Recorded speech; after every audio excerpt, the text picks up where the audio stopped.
The thing about being the youngest of 3 siblings is that your accomplishments are always measured against theirs. By the time I came along, my older sister Victoria had already set the bar impossibly high. Or so everyone thought.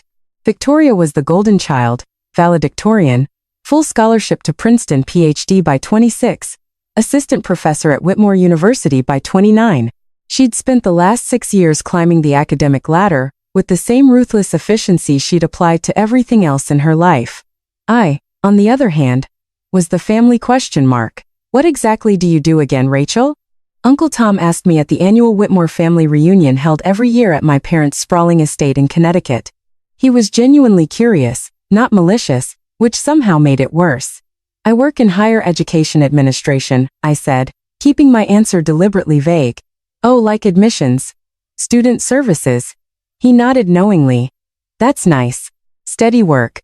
Before I could respond, Victoria appeared at my elbow, wine glass in hand, that familiar condescending smile playing at her lips. Rachel's being modest.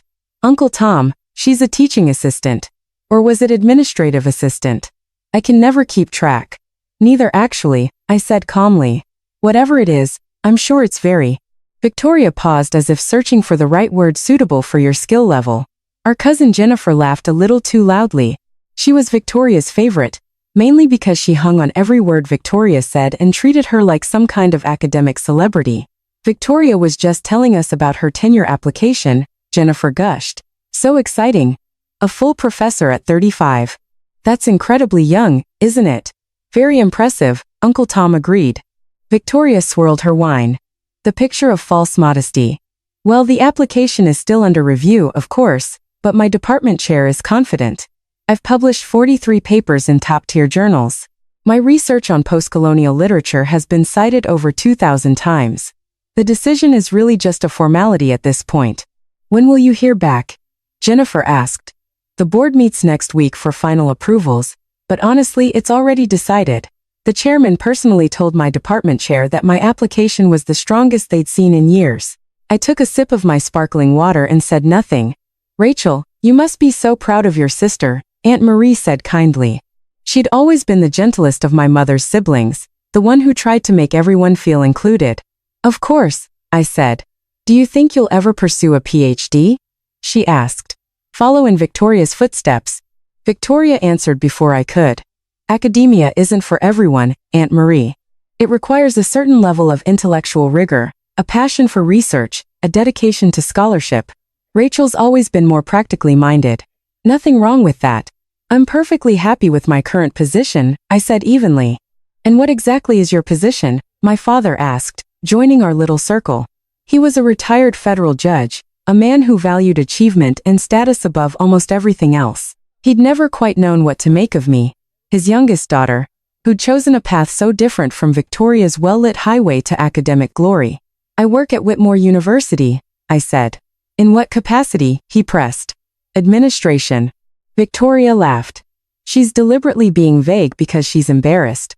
Rachel works in some back-office function, processing forms or managing schedules or something. She doesn't even have faculty status. There's honor in all work, Aunt Marie said softly. But I could see the pity in her eyes. The conversation moved on as it always did, back to Victoria's accomplishments, her latest publication in PMA, her invited lecture at Yale, her growing reputation as one of the leading voices in her field. I stood at the periphery of the circle, sipping my water, listening to my sister hold court. This was how it had always been. Victoria was 3 years older than me, and from the moment I was born, I'd existed in her shadow. While she excelled at everything, piano debate team, advanced mathematics, I was merely adequate. Not bad, but not extraordinary. The kind of student who got A- while Victoria brought home perfect scores. By the time I was in high school, the comparison was constant and exhausting. Why can't you be more like your sister? My father would ask when I brought home a report card with A+ in chemistry. Victoria never got anything lower than an A. So, I'd stopped trying to compete. I'd gone to a good but not prestigious university, Georgetown instead of an Ivy. I'd studied education policy instead of literature. I'd deliberately chosen a path that wouldn't invite comparison, and it had worked in a way. Victoria had stopped seeing me as competition and started seeing me as irrelevant. Beneath notice, the little sister who'd failed to live up to her potential and settled for mediocrity, which was exactly what I'd wanted her to think. Rachel, dear, could you help me bring out the appetizers? My mother asked, pulling me away from the circle. In the kitchen, she arranged canapes on a silver tray with practiced efficiency. You know, your sister doesn't mean to be hurtful, she said without looking at me. Of course not, I replied neutrally. She's just excited about the tenure decision. It's a big moment in an academic career. You understand, don't you? I understand perfectly. My mother finally looked at me, her eyes searching. Are you happy, Rachel? In your work? Very happy because your father and I worry. You're 32 years old and you've never really established yourself. Not the way Victoria has. We just want to make sure you're not drifting. I'm not drifting, Mom. Because if you wanted to go back to school, get a graduate degree, we could help. It's not too late to have a real career. I smiled. I have a real career. She patted my hand. Of course you do, dear. Back in the garden, Victoria was surrounded by admirers. She changed into the role of distinguished academic like it was a second skin, gesturing expansively as she explained some complex theoretical concept, laughing at inside jokes about departmental politics, name-dropping famous scholars she'd collaborated with. The problem with most universities, she was saying as I approached with the appetizer tray, is that they don't value genuine scholarship anymore. It's all metrics and grant money and student evaluations. The actually important work, the groundbreaking research, the theoretical innovation gets lost in bureaucratic nonsense. That must be so frustrating. Jennifer sympathized. It is. Thank God Whitmore is different. The administration actually understands the value of serious academic work. They give their faculty the freedom and resources to pursue real scholarship. I set down the tray and started to walk away. Of course, Rachel wouldn't understand that world, Victoria said, her voice carrying across the garden. Would you, Rachel? I turned back.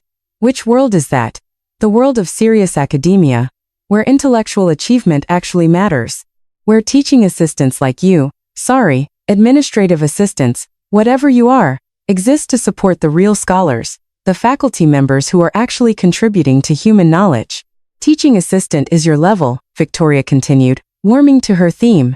Several relatives had gathered now, sensing drama. Real professors have talent. They have vision. They have something meaningful to say. You can't just wander into academia and expect to be taken seriously. It takes years of dedication, of sacrifice, of proving yourself worthy. I'm sure it does, I said quietly. I don't mean to be harsh, Victoria said, though her tone suggested otherwise. I just think you've never really understood what it takes to succeed in this field. You took the easy route. Administration support staff. There's nothing wrong with that. Someone has to do those jobs. But let's not pretend it's the same as being actual faculty. Our cousin Mark, who'd been drinking steadily since arriving, laughed. Damn, Victoria. Tell us how you really feel. I'm being honest. Rachel knows I love her, but someone needs to give her a reality check. She's been coasting for years, doing whatever minor administrative work she does. Never pushing herself. Never taking risks. And now she's 32 with no real accomplishments to show for it. The garden had gone quiet. Even the relatives who usually loved Victoria's confident proclamations looked uncomfortable. That's a bit harsh, Victoria, Aunt Marie ventured. It's honest, Victoria insisted. And Rachel needs to hear it because right now she's wasting her potential. What little potential she has in some dead-end position at a university where she'll never be anything more than support staff. Meanwhile, people like me are doing the actual work of advancing human knowledge. My phone buzzed in my pocket, but I ignored it. The truth is, Victoria continued, academic hierarchies exist for a reason. Some people are meant to be scholars, to lead, to innovate.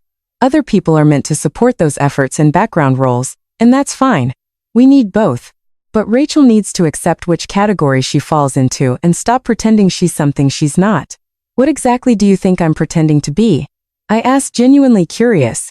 Important, Victoria said flatly. Relevant. Like your work actually matters in the grand scheme of the university.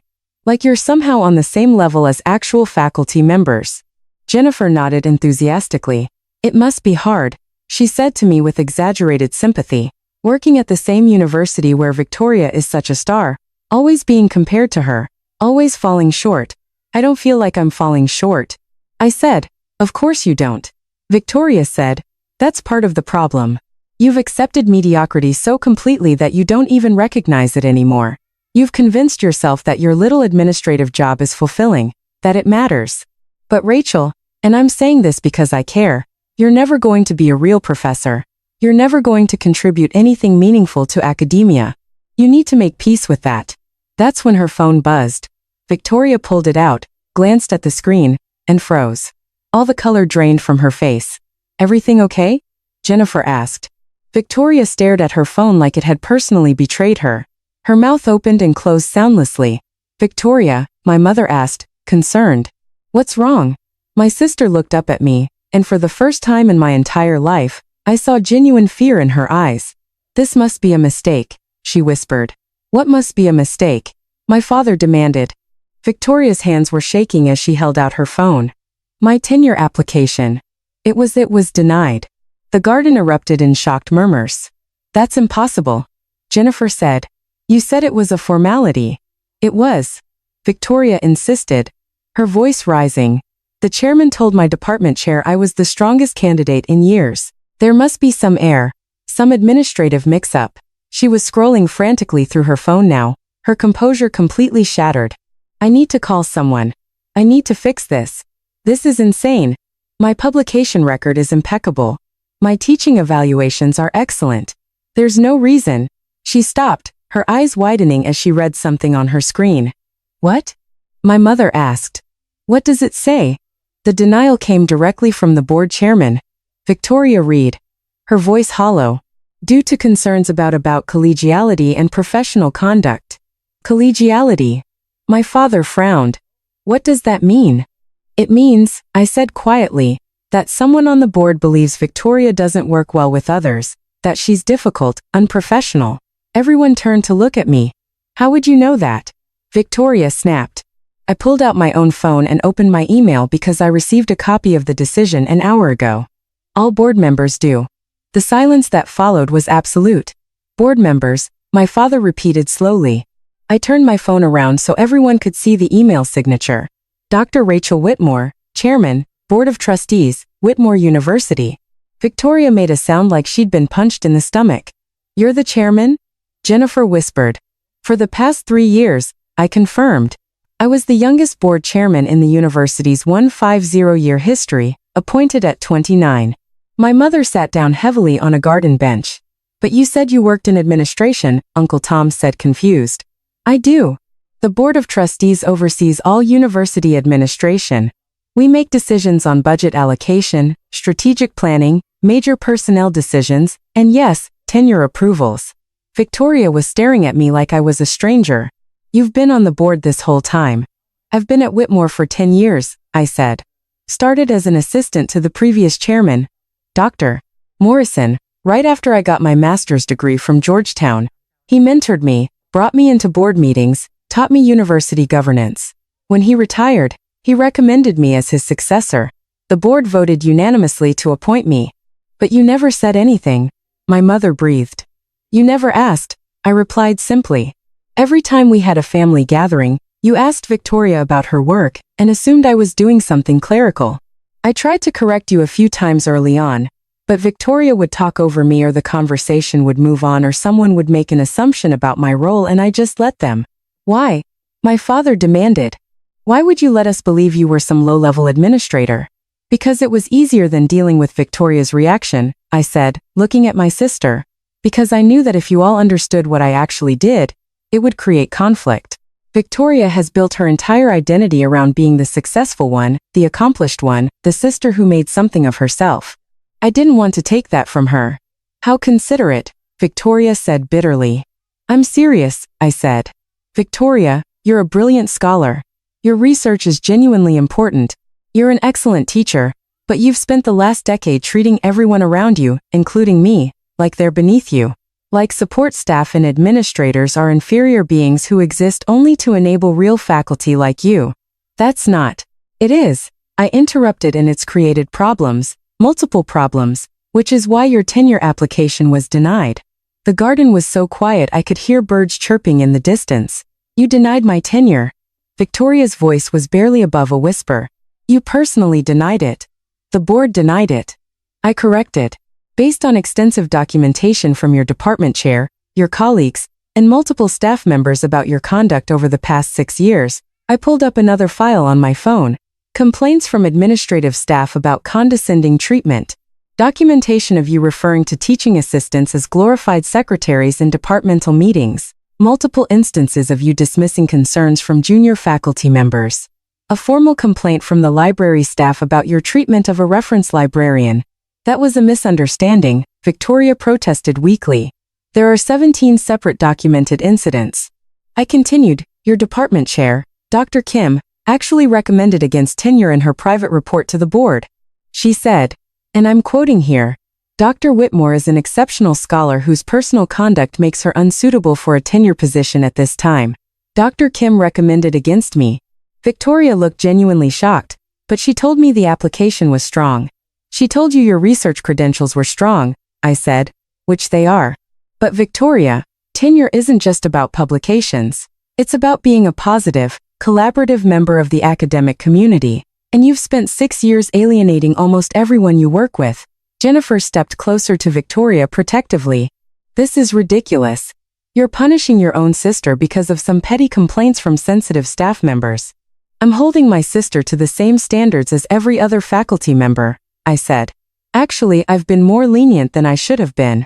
2 other board members wanted to reject her application outright last year based on the accumulating complaints. I convinced them to give her another chance to let her prove she could improve her conduct. And instead, my mother said slowly, understanding dawning. She came here today and did exactly what they were complaining about. I nodded, treating me like I'm a failure, dismissing my work, publicly stating that administrators and support staff are inferior to real faculty. Victoria's face had gone from white to red. So, this is revenge. I hurt your feelings, so you destroyed my career. I didn't destroy your career, I said calmly. The denial isn't permanent. You can reapply in 2 years if you demonstrate improved collegiality and professional conduct. The board was very clear about that in the decision letter. 2 years. Victoria's voice cracked. Do you know what this will do to my reputation, to my career trajectory? I'll be the only person in my cohort without tenure. Everyone will know I was rejected. Yes, I agreed. Just like everyone in your department has known for years that you treat people badly. The difference is now there are professional consequences for that behavior. My father found his voice. Rachel, this seems extraordinarily harsh. Victoria made some unkind comments. Yes, but to deny her tenure. Dad, those unkind comments are part of a years-long pattern. I've been receiving complaints about Victoria's conduct for the past 3 years. From staff members who feel belittled. From junior faculty who feel dismissed. From graduate students who feel degraded. I looked at my sister. Victoria, you told a PhD student last semester that her research was embarrassingly simplistic in front of the entire seminar. She filed a formal complaint. You told your department's administrative coordinator that a trained monkey could do her job when she made a scheduling error. You've created a hostile work environment for multiple people. I have high standards, Victoria said desperately. I push people to be better. There's a difference between high standards and cruelty, I said. And you've crossed that line repeatedly. Aunt Marie spoke up quietly. Rachel, how long have you been the board chairman? 3 years, and you've been dealing with complaints about Victoria that whole time. Yes. And you never said anything? Never warned her. I met my sister's eyes. I tried. 2 years ago at Christmas, I mentioned that university governance was evolving to focus more on faculty conduct and collegiality. Victoria said it was bureaucratic nonsense that had nothing to do with real scholars. Last year at the same reunion, I suggested that treating staff with respect was important.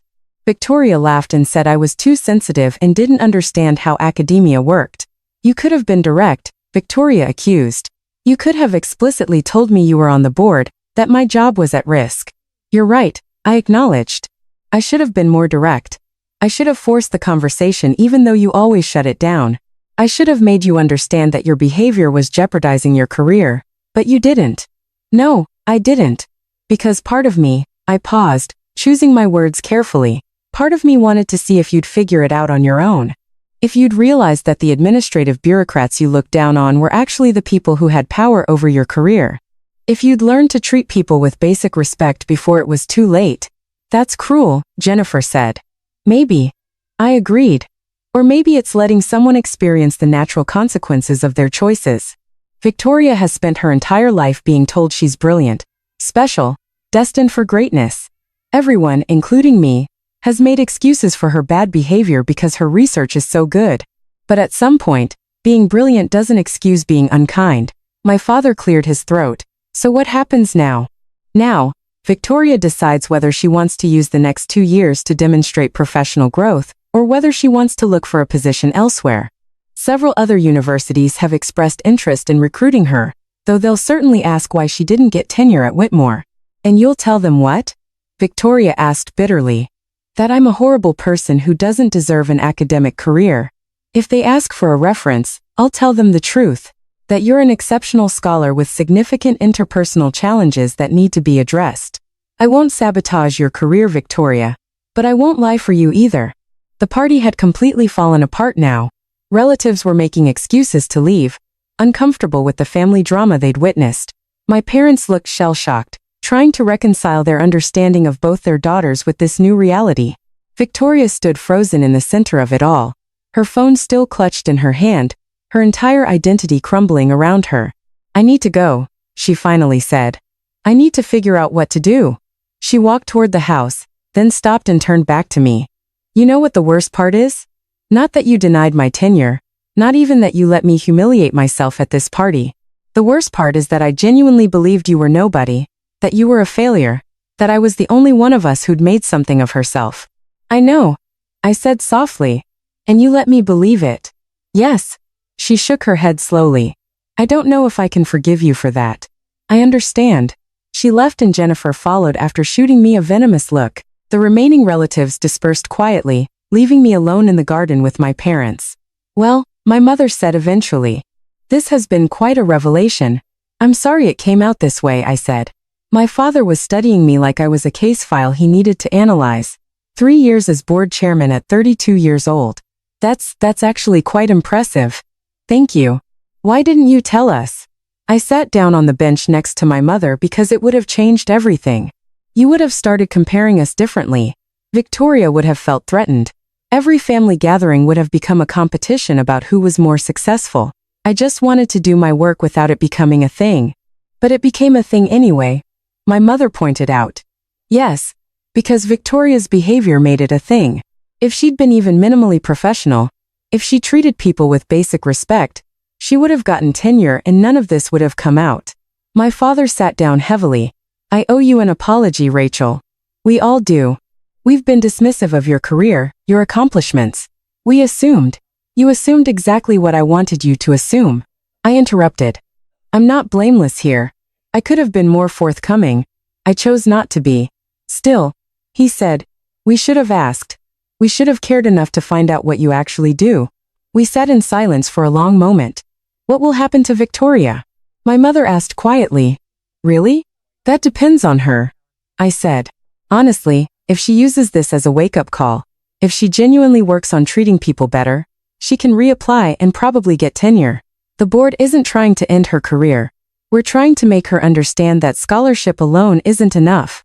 And if she doesn't change, then she'll probably take a position at another university, treat people there the same way, and eventually face the same consequences. Or she'll luck out and find an institution that doesn't care about collegiality as long as the publications keep coming. My mother took my hand. Are you happy in your work? Very happy, I said. And this time I knew she believed me. Running a university at your age, that must be incredibly stressful. It is, but it's also rewarding. I get to shape policy, support innovative programs, help faculty and students succeed. It's challenging and meaningful and exactly what I want to be doing. My father nodded slowly. I'm proud of you, Rachel. I should have said that before. Thank you, Dad. As the sun set over the garden, I thought about Victoria, about the sister who'd been so certain of her superiority, so convinced of her importance that she'd never bothered to look closely at the people around her, who'd built her self-worth on being better than everyone else, especially better than me. And I thought about all the graduate students and staff members who'd filed complaints over the years, people who'd been hurt by her casual cruelty, her thoughtless dismissals, her conviction that some people just mattered more than others. I'd given her every chance to change. Every opportunity to recognize that her behavior was problematic and she'd missed them all because she'd been too busy feeling superior to notice. Maybe in 2 years she'd reapply. Maybe she'd have learned something. Or maybe she'd spend the rest of her career convinced that I'd destroyed her out of spite, never understanding that she'd destroyed herself through 1,000 small acts of unkindness. Either way, I'd done my job. And tomorrow, I'd go back to the office and continue doing it because that's what board chairmen do. We make the hard decisions. We hold people accountable. And we build institutions where everyone from the most distinguished professor to the newest administrative assistant is treated with dignity and respect. Even if it means denying your own sister's tenure application, especially